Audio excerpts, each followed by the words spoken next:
અને આ આપણે લીધી છે ખાટી છાશ, એ નાખી દેવી. કેમ છો બધા? મજામાં? તો આજે આપણે બનાવવાના છીએ તુવેરની દાળ છાશમાં.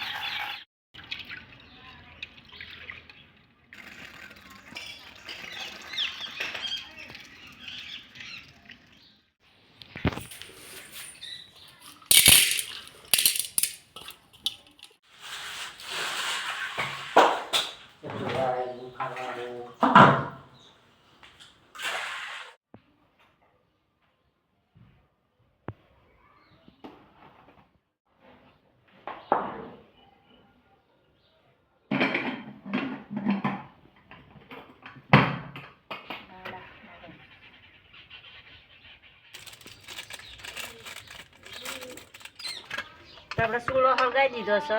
હવે આ કુકર મૂકી દેવી ઉપર. દાળ બફાય ત્યાં સુધીમાં આપણે મસાલા તૈયાર કરી દેવી. જો આપણી દાળ બફાય ત્યાં સુધીમાં આપણે છે ને બધા મસાલા તૈયાર કરી દેવી. આ 2-4 લીલા મરચાં લીધા છે, આ થોડાક લીમડાના પાંદા, આટલું લસણ, ના 2 ડુંગળી કાન આપણે સુધારી લઈએ.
તો આપણે આને ઉતારી લેવી. હવે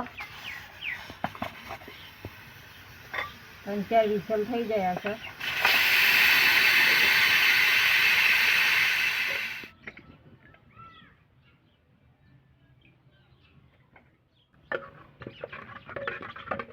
જે દાળ આપણી સરસ બફાઈ ગઈ છે, આપણે એને હારી કરીને ડોઈ નાખવી. જે આખા દાણા હોય એ બધા ભાગી જાય.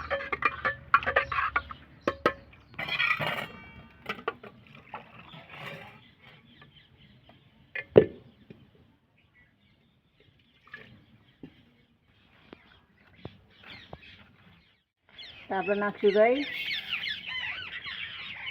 જીરું ને શેકાવા દઈશું. તો જો રાઈ જીરું આપણું સરસ શેકાઈ જાય છે. આપણે નાખશું તેલ,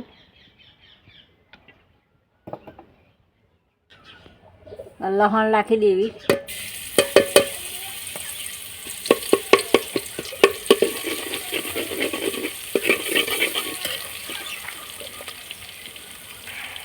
નાખી દઈશું મરચાં, મીઠો લીમડો, ડુંગળી.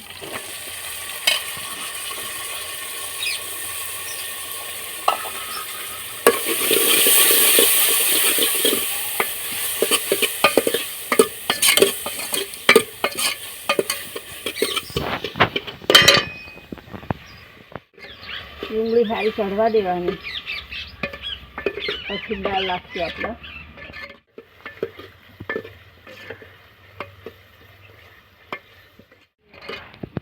ડુંગળી આપણી ચડી જાય. હા, મરચાં બધું આપણે થોડી હળદર નાખશું. દાળમાં આપણે નાખેલી છે બાખેમ. થોડુંક તીખું મરચું અને થોડુંક કાશ્મીરી.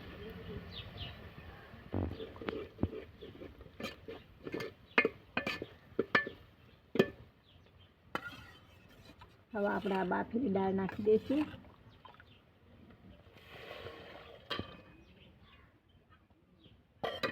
થોડુંક આપણે પાણી લઈ લઈશું.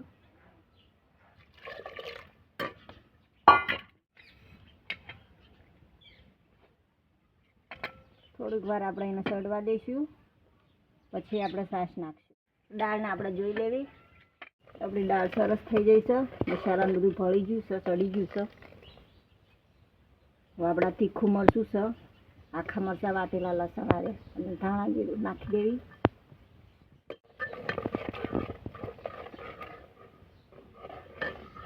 અને આ આપણે લીધી છે ખાટી છાશ, એ નાખી દેવી.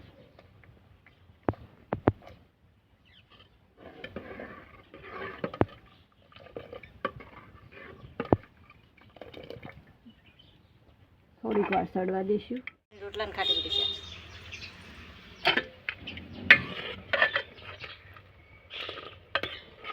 તો જો દાળ આપણી સરસ થઈ જઈ છે, આવટાઈ જઈ.